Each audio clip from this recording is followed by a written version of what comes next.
Drum roll please as I prepare to show you the brand that is the hardest brand to work on of all guitars.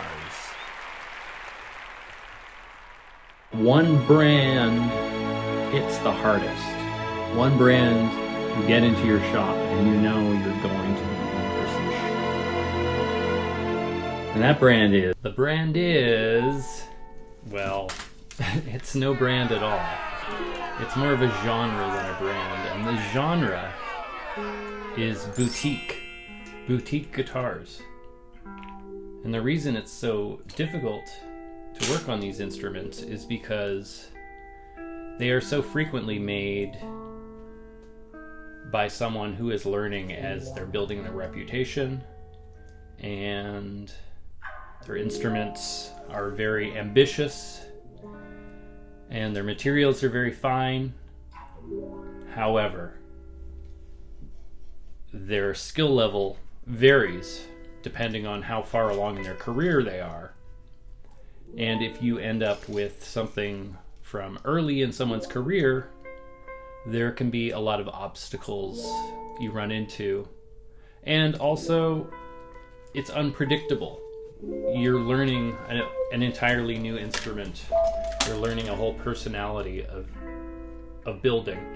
These guitars I'm working on today, for instance, they are akin to something I would build. They're very lightly built, very thin bracing, very thin top. Everything is thin, everything is light. I love it. But these are much bigger guitars than I would build.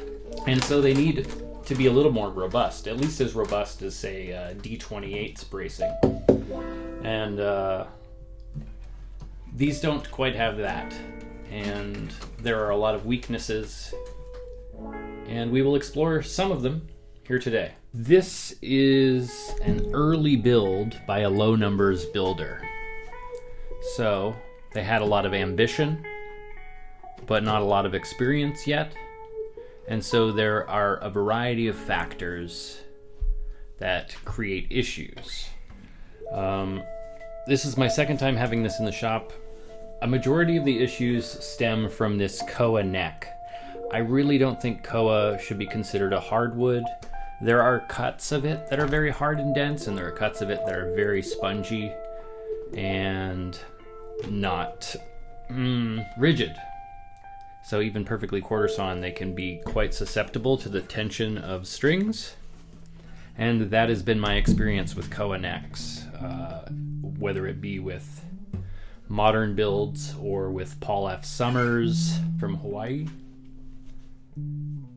Yeah, perfectly fine for ukulele, of course. And yeah, like I said, there are certainly cuts of koa that are denser than others, but it is a fast-growing spongy wood at times. I have a good selection of koa, and it varies so greatly. Anyway, moving on from that, we did a bunch of work to level that out before, and it's still looking pretty good, but there's been a little bit of movement, and so we just need to do a new setup, bring down the saddle a bit. This guitar also had quite a bad accident. I don't remember the full extent of the repairs. There's a crack here, you can see, that I repaired, and here there's some buckling here, and at the sound hole the neck had pulled in because the body is really lightly built, but the neck is fat. Look at that heel. It's like chunky. And so that Chunky neck came through when this took a hit. It came through the sound hole and buckled that. I do have a before and after of that on my Instagram. I'll try to find and put up on screen.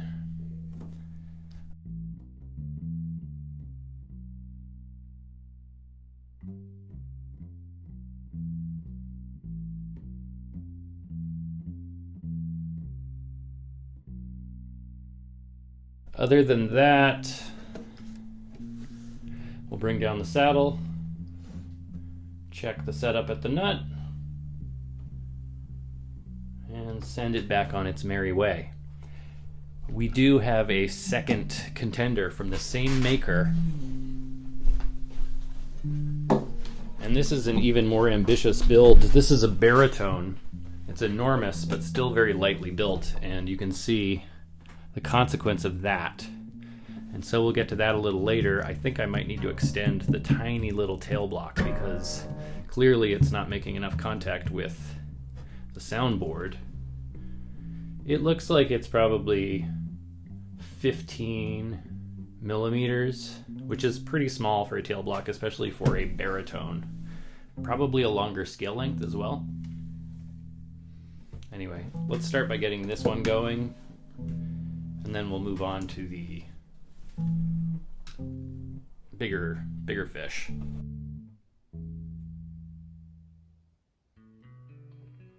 We'll have to start with the truss rod. And without string tension, you can see it is dead flat. With some fall away. Obviously, the overhang is loose too. Since the overhang is loose, I might as well pull the neck off and give it a little bit more angle, and I can adjust the truss rod just a tinge while I'm in there.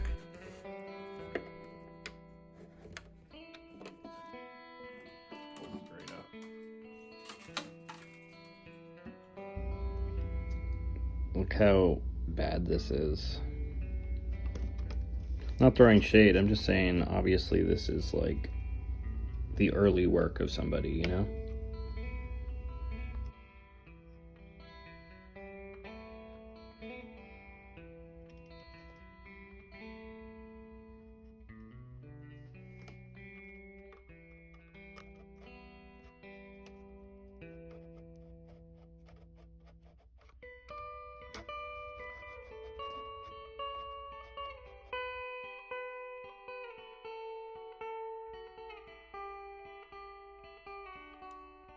Gave the board a little crank on the truss rod. Hopefully I guessed right. There's definitely some back bow in there now, and we'll see if it balances out with the string tension.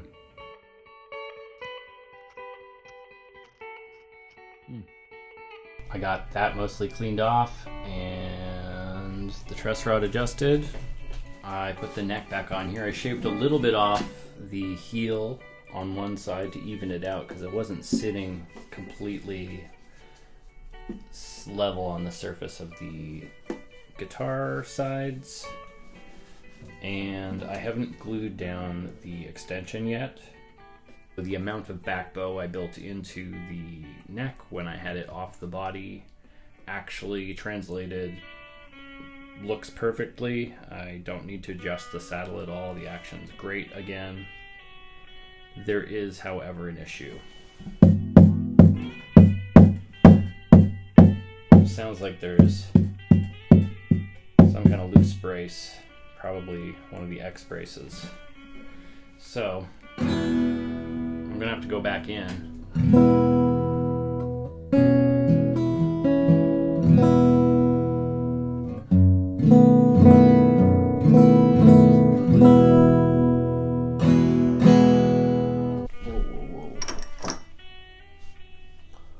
Okay, I guess I'm rolling.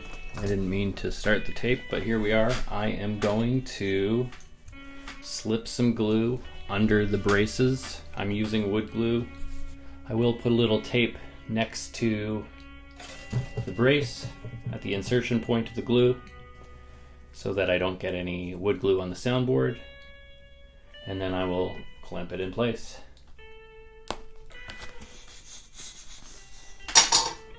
Slip a little onto this. This set of feeler gauges is no longer legible. There's no markings as to what sizes they are, and so I can devote this one just to this exact purpose. You get the picture. Glue under, then I'll put the clamp on. I'll be right back.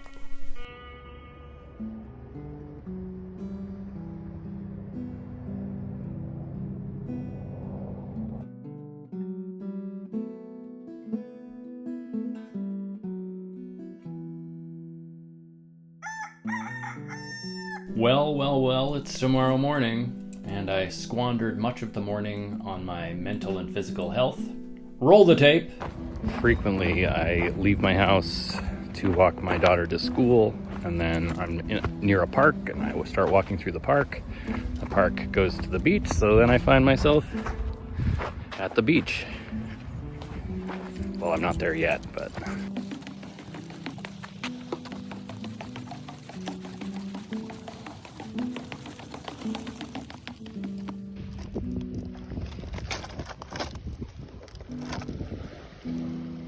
I've looked at this piece so many times. It's got all these cool wormholes, and it's really tight grained. It's a little bit more than I can carry, but shit.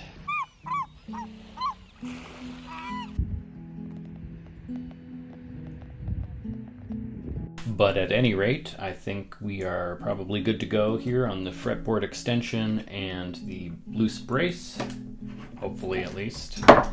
I did employ fish glue, even though I was ass-talking it in my last video. I'm gonna give it another shot. A lot of people shouted out to me in its defense. And I think I'm gonna run some experiments where I just pour out equal amounts of fish glue, hot hide glue, and wood glue, and dry them and see about their rigidity. And then maybe also do some strength tests. I imagine there are glue strength tests on YouTube already, but maybe not with a focus on Luthiery theory. Anyway, I'm gonna take this off and I don't know, I guess check it out. I'm ready to go. I don't offer a formal warranty or anything like that, but and this guitar I probably worked on, I don't know how long ago, somewhere between 3 and 6 years ago. But this loose brace is on me. That shouldn't have come back loose. I glued that down however long ago when I worked on it.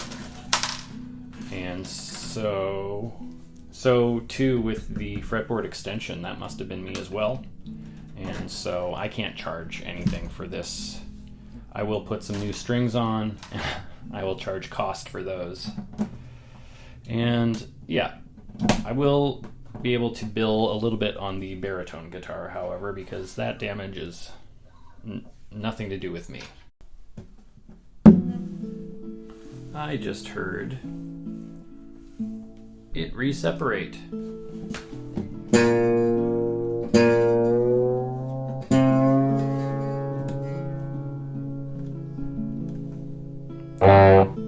I really didn't expect there to be that much tension on the top. This just speaks really to the lightness of the build. There's no rigidity to the soundboard. It's really thin and really large, and the bracing is really thin as well. Inherent issues with building so lightly. I like to build lightly myself, so I'm not blaming the builder, but in this case, maybe it's too little. Hope we fared a little better on the baritone here. Well, it's actually looking like the failure occurred not because the tail block was so small, but because there was not glue on the entire tail block, just on the outer perimeter of it. So I think if we re-glue all of this with fresh new glue, it'll be fine, especially getting the whole tail block. Start out, of course, before we get the glue out, setting a bunch of clamps to the proper depth so that we're not doing that while the glue is drying. I don't think I have to do an entire dry run here. I think I can just get the clamps ready and jump in some glue. Of course, I will make sure the fit's good first before I dump it in. But alright, I got 1, 2, 3, 4, 5, 7 clamps. Probably more than enough, but I'll do 2 more. For backup.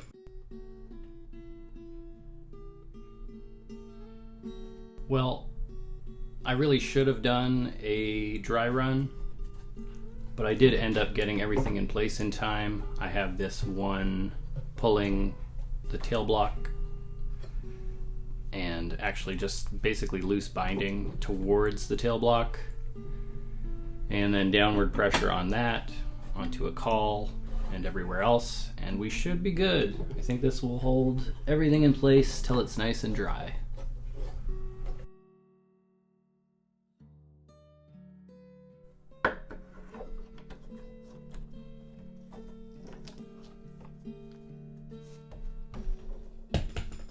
About to put string tension back on this baritone and see where we're at with everything. I see a couple of...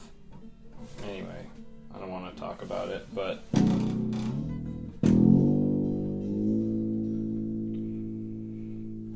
I actually recarved this neck. I had to redo the volute, and the neck was just chunky and lumpy, you know? It wasn't straight lines, and the heel was enormous. And now it's a rather reasonable and elegant V shape. I remember when I was first working on this, I attempted to email the maker to ask him what size hex key goes in the truss rod, because I was trying to get into this one for hours, just crushing my wrists. The holes don't line up, none of the hex keys would fit. And now I've just re-experienced that. And of course I did not take note. At any rate, nothing fits in this one, but I decided I'm going to pull the neck off because the saddle is at its pretty much as low as it can go, and the action's very high. The neck is bowed, so we need to adjust the truss rod, and we'll probably add a little bit of more of an angle to the neck as well, aka we will reset the angle of the neck. At least the neck bolts are the same size as the other neck, so no surprises there. I checked the relief on the neck when the string tension was on, and it was 0.4 millimeters, I think. I don't know what that is in American. I tightened the truss rod, and there is now significant back bow. We can only hope for the best on that once it's strung up again. We'll see.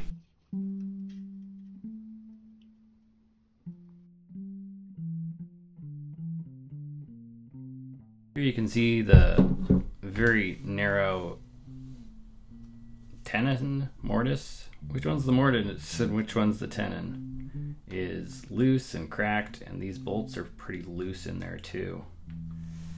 And this is cracked as well. It's very tenuous at best.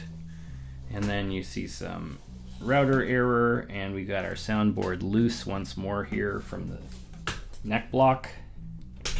And then these weird plugs, and right now I'm just cleaning out the excess material from the bottom of this slot. And that will at least guarantee I have a flat surface as a reference.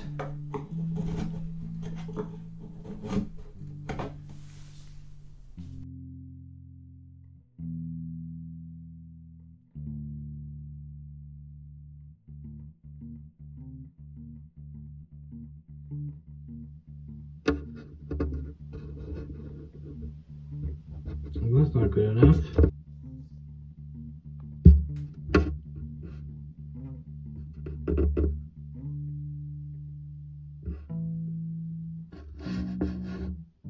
It just so happened to be Canadian Thanksgiving, and so I left these clamped up for the weekend, and if that doesn't do the trick,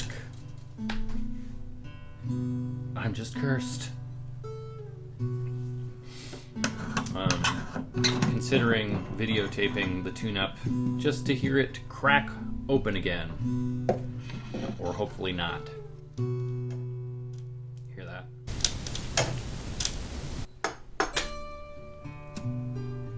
It's already coming loose. There must be something fundamentally wrong with how the brace is glued. Like there must be a bow, natural bow. It's terrible. I've actually been feeling cautiously optimistic. I was positing this video as like, these are the worst guitars to work on, and then the guitar would surprise me and prove me wrong, and I'd be okay with that. And it still has a chance to be that way. I got lucky with the truss rod adjustment. I don't think we need to do any more work on the neck. But this brace,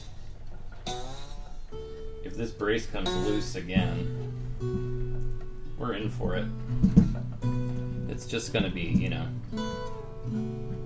well, I don't think I can get it wrong 3 times. I hope.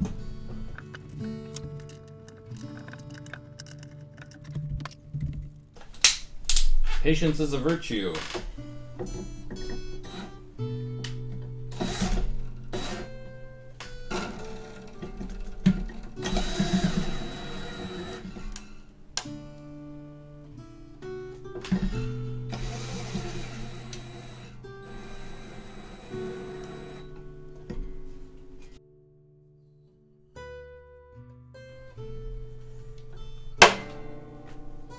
There you go.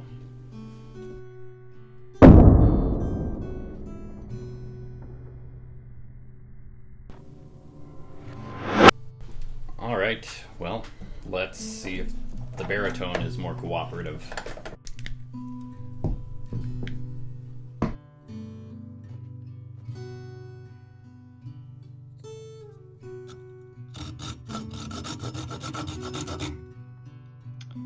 This went perfectly.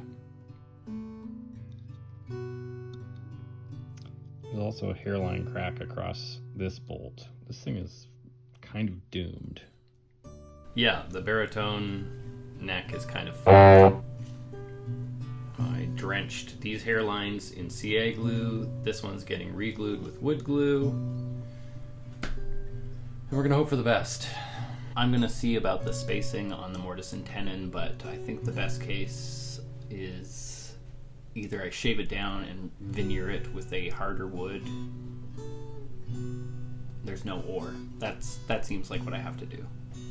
The new strategy on this X brace is exorbitant amounts of glue, followed by a cleanup procedure, and lighter clamping. I'm not going to clamp it as tight because, well, I don't want to starve the joint, and I want the glue to do as much work as it can. And so if it has to fill a little bit of a gap there as well, I'm fine with that. Just want it to stay put. I am pulling the tape out this time because I'm not going to need that again, right?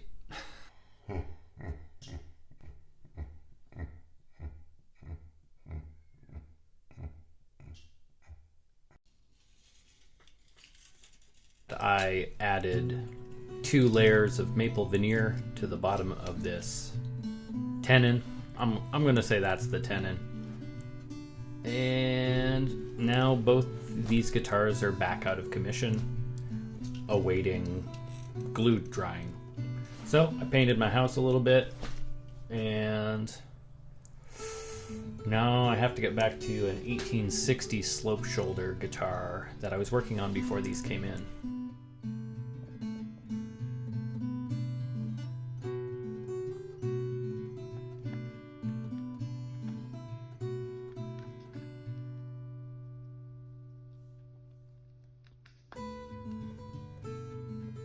This is actually pretty encouraging. They are really tight now.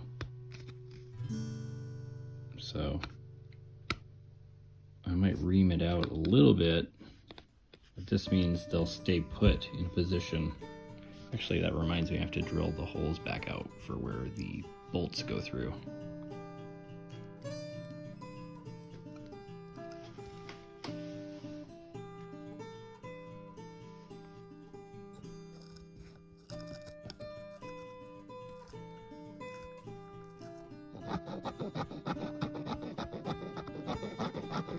I bolted the neck back on the baritone here. I am allowing a little bit of tension to bring the extension flush, and I'll glue that in place. And then I can check to see if my truss rod adjustment will balance out under tension, because that's the thing with these guitars, these two specifically. You have to offset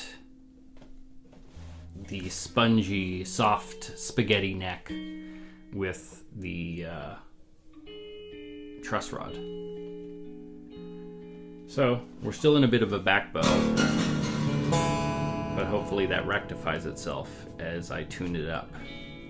Okay, turns out I was not nearly as lucky with the guessing on the truss rod. We still got quite a bit of back bow here. I might leave it under tension overnight and see where it's at after that.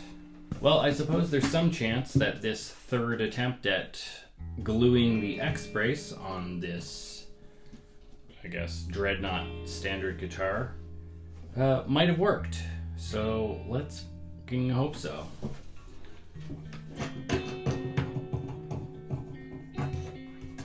It's that most magical time of the year when I'm just about to finish the guitars, do their final adjustments, and finish this video when, of course, I lost the hex key for the truss rod adjustment. Side note, I got some cleaning done looking for the hex key, didn't find it, but then remembered I have a bag of hex keys for truss rods in my truss rod and fretboard drawer, and so I had a backup, or 5. So I loosened this up, gonna string it up for like the first time. It's been so many times I can't even talk. I was just looking through I was looking through unused footage from this video to see what was still on my phone, and I found when I was looking for the hex key, I thought it might be inside the guitar, but nothing was rattling. It was perfectly still, and I even ran my camera through there and cursorily looked over the footage, but I just looked at it again, and check this out. Now back that up.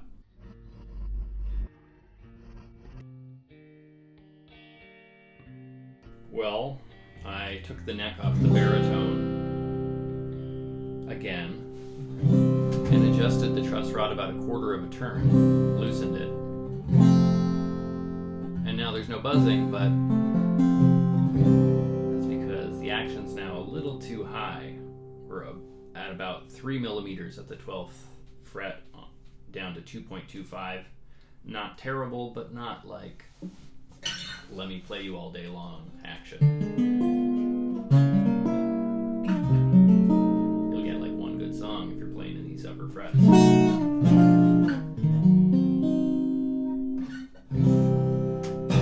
Cowboy chords are fun though. So I'm going to take it off, split the difference. Did I say that already? I'm going to adjust it back 1/8 of a turn and hope for the best. Okay, the regular Dreadnought is strung up again. I'm not hearing the braces popping loose anymore, so I just adjusted the truss rod again. I had to loosen it because of the back bow. Both. That's in both cases of the guitars. I thought I had them sorted, but I was wrong. I was so wrong.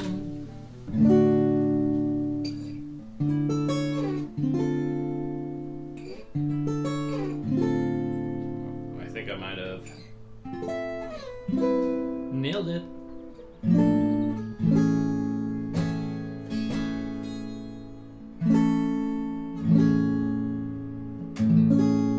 Sweet. We're at 1.25 on the high E and 1.75 on the E. That's primo low action. You're going to catch a little buzz when you're that low, but if you're a light player, it's just going to be ideal.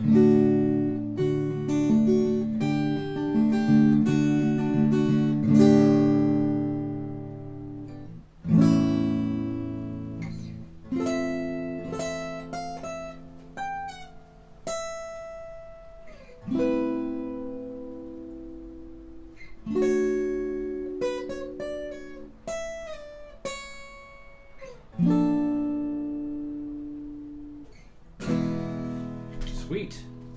All right, let's get that baritone dialed in. I remember this feeling, this inconsistency. Like with these guitars, you can hardly even change the tunings without interrupting the geometry of the guitar. So you wouldn't be able to change your string gauges without drastically also changing the action. So you have to set it up to a specific tuning and pretty much stay there.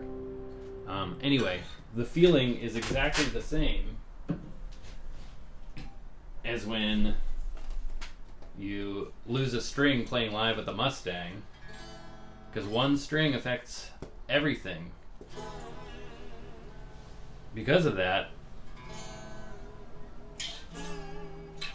it's really hard to tune back up once you have a breakage. But anyway, the point is, when you adjust one string on a vibrato like this, it pulls all of the strings flatter. And same goes with the very rubbery Koa necks of these guitars.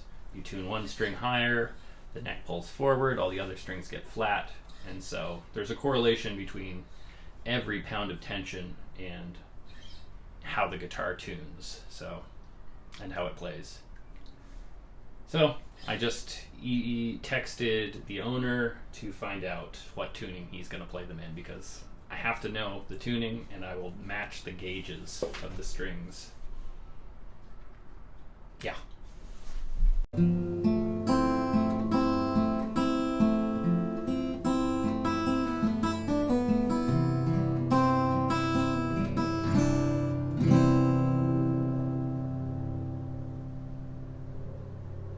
I just heard from the owner who would prefer I set up the baritone for D instead of C. Very important information. I'm glad I asked because, like I said, these necks are very responsive. That's the kind way of saying it. And so I'm gonna have to pull that neck off at least one more time, crank on the truss rod, and balance out this extra tension. Alrighty, well, I'm gonna reset the neck a little bit because, as I had mentioned before, the saddle is bottomed out. So let's give this neck some more angle. The truss rod adjustment was looking pretty good. I'm using 220 grit PSA with the plastic backing and pulling it back with the most tension at the very back because we want to remove probably about 1 millimeter from the back here and nothing from the front. So transition, and then we'll be good to go. Well, I've got the action down to 2.5 and 2.0, which for a baritone I think is pretty good. It's not as low as the other one, but these have a much wider variance in vibration, and so you need a little more clearance. So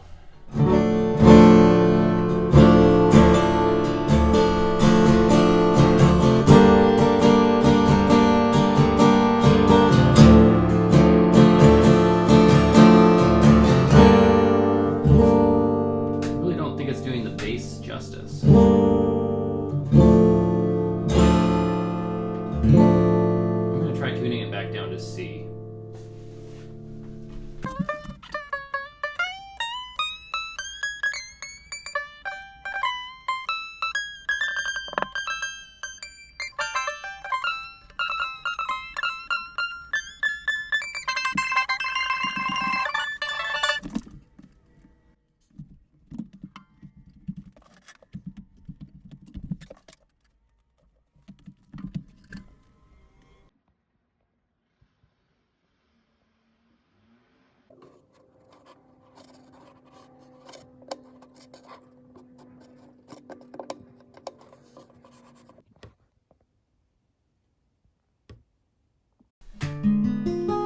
All right.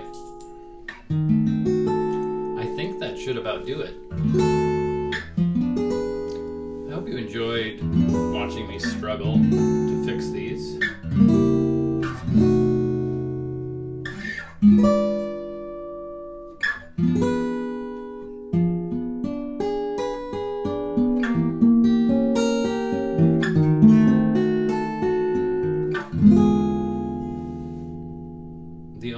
has a sentimental attachment to these guitars, and they are excellent, but they're just always going to need work and maintenance. It's kind of like a sports car.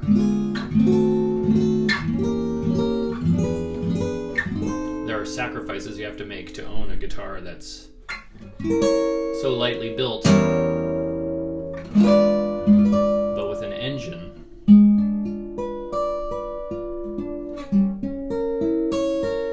That's very strong.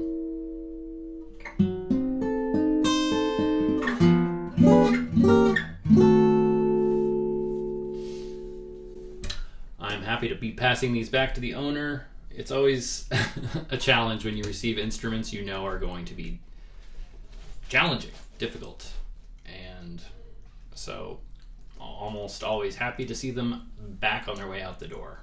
Here we have the baritone bridge still being glued up. I kept the tension on for the glue up. I figure it might as well be glued up in the tension that's going to have to live in. Take away some of the surprises. Maybe it won't pop back up like the brace did on the other guitar.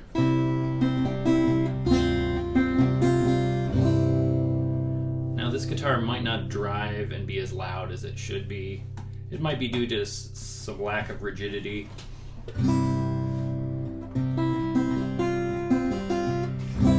It might be too big for its britches, but it's nice and warm.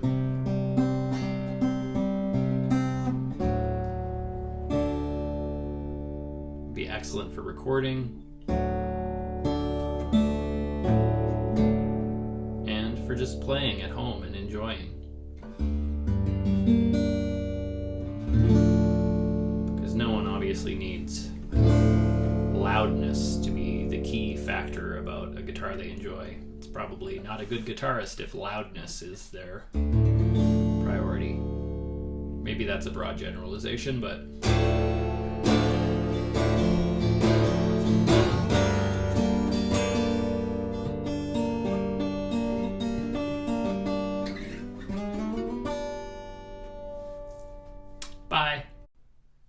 Bye, but hi, I'm back. You may have noticed, or maybe you haven't noticed, but I didn't really include any skits or references or memes or anything like that in this video. That was not intentional. It's just a matter, I guess, of the mood I'm in, whether or not I do things like that. And this video, I just felt like I needed to get the project done, get the guitars back to the customer, get the video out. And so, yeah, I don't know. For better or worse, let me know if you like more straightforward repair video like this, or, you know, not that it's going to change anything. I'll keep doing funny stuff when I feel like it, and I guess some of the time the videos will be more like this. One last note, I recently got in this late 30s Recording King Model 104 made by Gibson with a Charlie Christian pickup. It's in for a Spanish conversion, and I do believe that will be my next video, so keep an eye out for that. Bye!